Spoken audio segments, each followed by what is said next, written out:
Que a paz do nosso Senhor e Salvador Jesus Cristo seja com todos os filhos de Deus espalhados pela face da terra. Meus queridos irmãos, nós temos falado sobre alguns salmos. O último foi o salmo de número 91. Hoje eu vou falar sobre o salmo 1. E devo dividi-lo em duas partes. Uma primeira para esta quarta-feira e uma outra parte para a próxima quarta-feira. Tomara que naquela próxima quarta-feira a gente já possa estar juntos ali pessoalmente, em comunhão ali na própria igreja. Por enquanto, continuamos nessa circunstância em casa, fazendo aquilo que no momento parece ser o melhor, evitar qualquer contaminação, principalmente os idosos, que nós continuamos a aconselhar. Mesmo que você discorde, mesmo que você ache que o que está acontecendo aí é política, que tem alguma coisa aí que está escondida, fique em casa, não se precipite, tá bom? Vamos à leitura do Salmo 1, que diz o seguinte: Bem-aventurado o homem que não anda no conselho dos ímpios, não se detém no caminho dos pecadores, nem se assenta na roda dos escarnecedores. Antes o seu prazer está na lei do Senhor, e na sua lei medita de dia e de noite. Ele é como árvore, plantada junto à corrente de águas, que no devido tempo dá o seu fruto, e cuja folhagem não murcha. E tudo quanto ele faz será bem sucedido. Os ímpios não são assim. São, porém, como a palha que o vento dispersa. Por isso, os perversos não prevalecerão no juízo, nem os pecadores na congregação dos justos. Que a palavra do nosso Deus possa frutificar nos nossos corações. Este salmo não tem um autor declarado e nem está entre aqueles salmos a quem se atribui um provável autor. Não temos. Ele aparece como primeiro no inário dos judeus, no livro de Salmos, porque ele tem uma proposta. Proposta esta que é a de alguém que está indo ao templo para adorar a Deus. Ou seja, supõe-se que essa pessoa tem a intenção de ir ao templo para adorar a Deus, portanto, essa pessoa é uma adoradora. Este salmo, portanto, deve ser lido na perspectiva de quem sai de sua casa com uma única intenção. Aquela que está no Salmo de número 122, versículo 1. Alegrei-me quando me disseram, vamos à casa do Senhor. Então, esse adorador é, em primeiro lugar, um bem-aventurado. A tradução bem-aventurado, ela é bem melhor do que feliz. Bem-aventurado o varão, feliz é o varão. Porque, de fato, quem é justo é feliz. Entretanto, a felicidade desse adorador, ela não tem nada a ver com bens materiais ou bens emocionais. Ela está falando de coisas espirituais, porque está falando da graça e da misericórdia que vem do nosso Deus, sendo que a graça maior que qualquer de nós já tenha recebido é a salvação. Na introdução do seu sermão, chamado de o Sermão da Montanha, Jesus pronuncia, declara quem é que é bem-aventurado. Você pode verificar na sua Bíblia, no Evangelho de Mateus, capítulo 5, versículos de 1 a 12. Eu tenho aqui registrado e eu vou ler para você e depois você pode ler com calma. E Jesus, vendo a multidão, subiu ao monte e, assentando-se, aproximaram-se dele os seus discípulos e, abrindo a sua boca, os ensinava, dizendo: Bem-aventurados os pobres de espíritos, porque deles é o reino dos céus. Bem-aventurados os que choram, porque eles serão consolados. Bem-aventurados os mansos, porque eles herdarão a terra. Bem-aventurados os que têm fome e sede de justiça, porque eles serão fartos.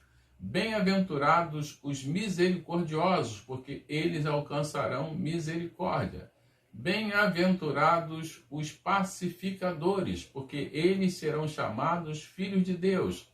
Bem-aventurados que sofrem perseguição por causa da justiça, porque deles é o reino dos céus. E bem-aventurados sois vós, quando vos injuriarem e perseguirem, e mentindo disserem todo o mal contra vós por minha causa.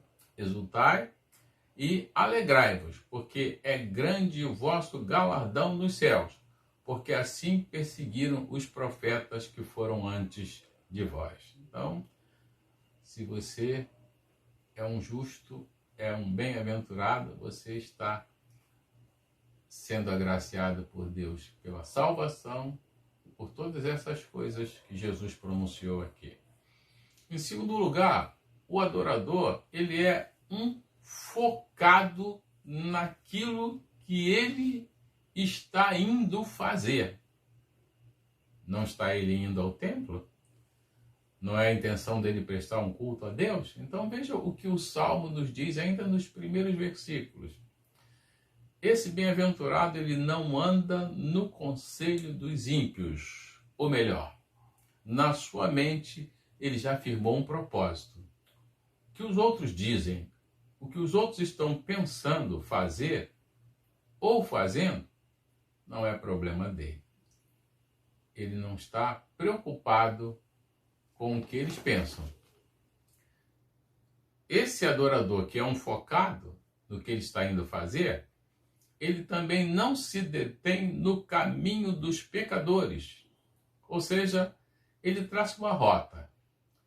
E ele não vai se desviar dela. E aí, novamente, a gente pensa aqui no Salmo 122, versículo 1.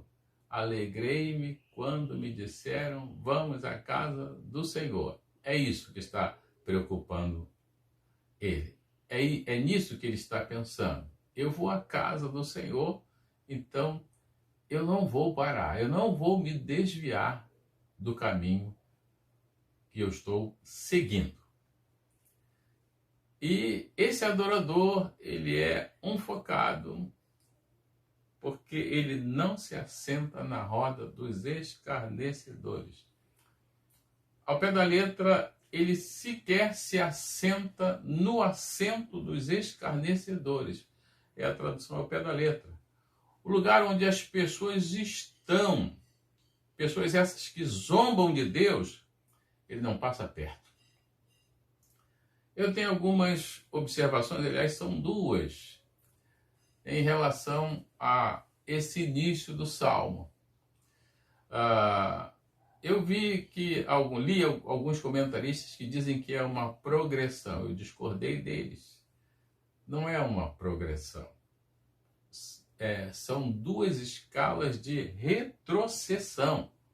Ou, se a gente quiser simplificar a palavra, de regressão. Ele mostra aqui, primeiro, o caminho de quem não teme a Deus é para baixo. A pessoa não está subindo, ela vai descer, descer, descer. Vejam só o que diz o Salmo. Não anda no conselho dos ímpios. Então, andar no conselho dos ímpios é não pensar o que eles pensam. Depois, não para no caminho dos pecadores. Ou seja, ele não está onde eles estão. Ele não caminha com eles.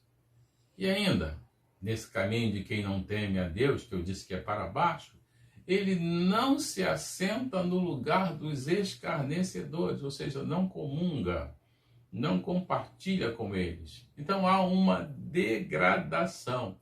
Os degraus vão sendo descidos até chegar ao ponto de estar vivendo tranquilamente em lugares e com pessoas que não têm nenhum temor de Deus.